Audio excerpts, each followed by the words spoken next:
From JBS Studios in Greater New York, this is the JBS News Update with Teisha Bader. I'm Teisha Bader with the JBS News Update for Thursday, July the 27th, 2017.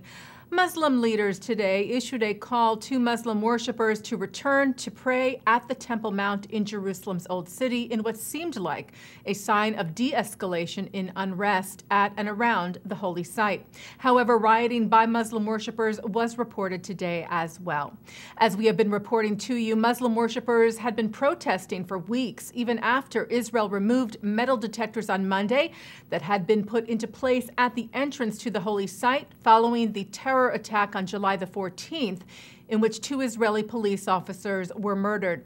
The protests were to Israel's planning other security measures like smart cameras, and also the fact that not all of the entrances to the Temple Mount were open, and that some infrastructure like railings and scaffolding that were added after the July 14th attack were still there. But today, after Israel removed all security measures and infrastructures and opened all of the entrances to the Temple Mount, Muslim leaders, including Palestinian Authority President Mahmoud Abbas and the Grand Mufti of Jerusalem, Mohammed Hussein, called for a return to the Temple Mount. And thousands of Muslim worshippers came to the site today. Some rioting ensued, including Muslim protesters that hurled rocks at Israeli police, who were forced to employ riot dispersal measures to restore calm. Palestinian media reports some rioters were injured in the clashes. Israel police can also be seen in a video from today removing a Palestinian flag that had been placed on the Temple Mount. Israel police spokeswoman Luba Samri had told the Times of Israel earlier today that Israeli authorities had done absolutely everything in order to return the situation to its original state, but that security assessments would still be made and that security measures could return. And Jerusalem Police Commander Yoram Halevi addressed a press conference this morning, warning against any violence, saying that any suspicious individual would be stopped and checked. Halevi said, "Don't try us, don't test us, because we know how to respond sharply and vigorously." Jordan's King Abdullah II spoke over the phone with Israeli Prime Minister Benjamin Netanyahu, urging him to put the Israeli security guard who shot and killed a Jordanian man who attacked him on trial. And Jordanian media also reported today that Jordan will not allow the staff of the Israeli embassy to return to Amman without a guarantee of a trial for the guard. If you recall, on Sunday, the Israeli security guard was stabbed by a young Jordanian man who had come to install furniture at a residence within the Israeli embassy compound in Amman. In what now appears to have been motivated by an argument between the two and not terrorism, the Jordanian stabbed the guard in the back and stomach with a screwdriver.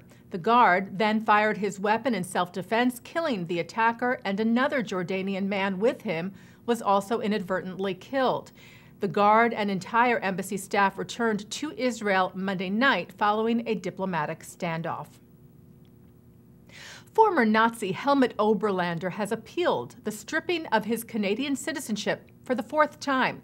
The now 93-year-old citizenship was revoked in 2001, 2007, and 2012 for lying to immigration authorities about his Nazi past, but these decisions were all subsequently repealed. Oberlander, who was born in Ukraine, was an interpreter for the Nazis' Einsatzkommando 10A, a mobile killing unit that executed thousands of Jews in the former Soviet Union. He maintains that he never killed anyone. The Simon Wiesenthal Center's chief Nazi hunter, Dr. Ephraim Zuroff, said Oberlander should be deported from Canada and tried as an accessory to murder. Zuroff said, "We urge the German authorities to take whatever steps are necessary to be able to bring Oberlander to justice as quickly as possible." A special commemoration was held last week at the port of Haifa in Israel to remember the story of the Exodus. July the 18th marked the 70th anniversary of the ship that had carried over 4,500 Holocaust survivors to pre-state Israel, only to be sent back to Germany by the British in 1947. Over 100 survivors of the ordeal attended the memorial last week, which included the unveiling of a monument and exhibit in an initiative of the Jewish Agency, the Israel Forever Foundation, and the Jewish American Society for Historic Preservation. American and French forces joined Israel in an undersea exercise this month. The U.S. Navy and members of the French Navy joined the Israeli Navy in simulating the dismantling of underwater mines and other measures to combat naval sabotage and terror. Both the Israeli Special Missions Unit and the French Navy are two of our most important partners in the region, and they're both very capable units that we like to exchange information from, so see how they operate and they can see how we operate, and that way we can both operate together and independently if needed be.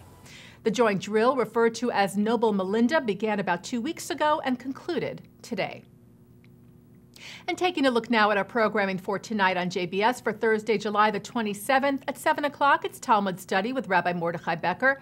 At 8, a look at Jewish identity and pluralism from the recent Limud conference. At 9, Mark Golub sits down with Sander Flom on the Chaim. And at 10, a panel discussion on U.S. foreign policy from the American Jewish Committee's 2017 Global Forum. And coming up right after this newscast tonight, In the News with Mark Golub. And that's the JBS News Update for Thursday, July the 27th, 2017. I'm Teisha Bader.